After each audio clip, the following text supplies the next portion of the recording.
Aujourd'hui, on parle de la Reverso. C'est une montre qui date de 1931. Elle est née d'un concours de circonstances parce que c'est en réalité des officiers britanniques qui avaient des gros problèmes avec leurs montres parce que c'est des grands joueurs de polo et bien souvent ils cassaient leurs verres.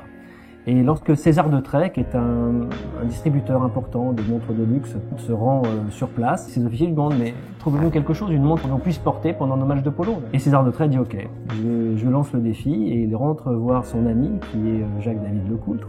Ils vont lancer cette idée grâce à un ingénieur, Alfred Chauveau, qui va dessiner donc le système de cette montre coulissante qui va permettre donc de protéger son verre. Le projet est lancé et dès 1931, les premiers modèles apparaissent. Et puis très vite, la montre est présentée, elle est tout de suite adoptée. Alors, grâce à quel phénomène? Simplement le phénomène des cadrans de couleur. On est en plein dans l'objet mythique Art déco.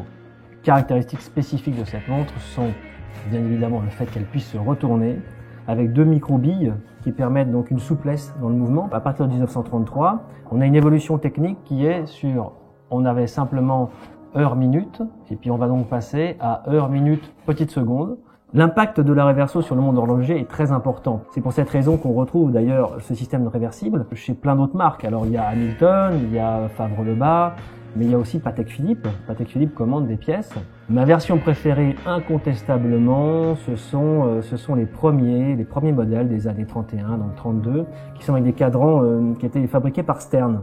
Ce cadranier Stern faisait des cadrans qui étaient sur des plaques d'argent et avec une peinture émaillée qui donnait un reflet assez merveilleux. Pour moi, c'est le modèle le plus joli parce qu'on a ce petit détail dans le cadran qui est vraiment sympathique. La transition est toute trouvée avec la Reverso puisque cette montre est créée donc pour des officiers britanniques. La montre dont on va parler dans le prochain épisode est la Breguet Type 20 de l'armée de l'air.